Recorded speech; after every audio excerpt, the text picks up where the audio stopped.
नमस्कार दोस्तों।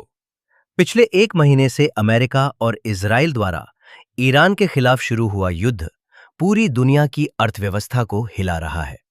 इस संघर्ष का असर सिर्फ युद्ध क्षेत्र तक सीमित नहीं है, बल्कि इसका प्रभाव शेयर बाजार, सोना और ऊर्जा जैसे सभी बड़े बाजारों पर पड़ा है। फिलहाल युद्ध थोड़ी धीमी स्थिति में जरूर है, लेकिन तनाव अब भी बना हुआ है और इसका कोई स्पष्ट समाधान नजर नहीं आ रहा है। अब बात करते हैं भारत की। भारतीय रुपया तेजी से गिर रहा है। सिर्फ एक महीने में लगभग 4% की गिरावट दर्ज की गई है और अब $1 की कीमत लगभग 94.6 रुपए तक पहुंच गई है।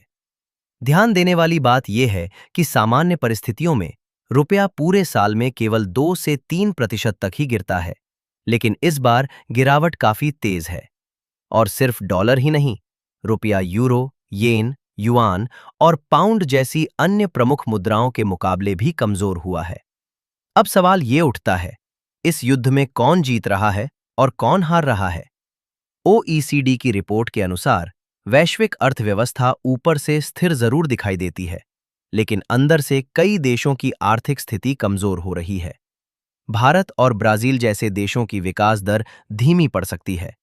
सबसे ज्यादा नुकसान यूरोप और यूनाइटेड किंगडम को हो रहा है, जहां आर्थिक वृद्धि तेजी से गिर रही है और मंदी का खतरा बढ़ता जा रहा है। लेकिन सबसे चौंकाने वाली बात यह है कि रूस और चीन पर इस युद्ध का ज्यादा असर नहीं पड़ रहा है, और वहीं दूसरी ओर अमेरिका इस स्थिति से फायदा उठा रहा है। अमेरिका की अर्थव्यवस्था में बढ़ोतरी देखने को मिल रही है, जिसका कारण है टैक्स कटौती, एआई में निवेश और ऊर्जा उत्पादन में वृद्धि। तेल की कीमतें बढ़ने से अमेरिका को और लाभ मिल रहा है, क्योंकि वह दुनिया का सबसे बड़ा तेल उत्पादक है। अब बात करते हैं महंगाई की। इस युद्ध का सबसे बड़ा असर महंगाई पर पड़ा है। दुनिया भर में कीमतें तेजी से बढ़ रही हैं। भारत में महंगाई 2026 में लगभग 5.1% तक पहुंच सकती है, जो पहले के अनुमान से काफी ज्यादा है। इसका सीधा असर आम आदमी की जेब पर पड़ने वाला है। अंत में यह युद्ध केवल एक सैन्य संघर्ष नहीं है, बल्कि ये पूरी दुनिया के आर्थिक संतुलन को बदल रहा है। कुछ देश इस स्थिति से फायदा उठा रहे हैं, जबकि कई देश आर्थिक नुकसान झेल रहे हैं।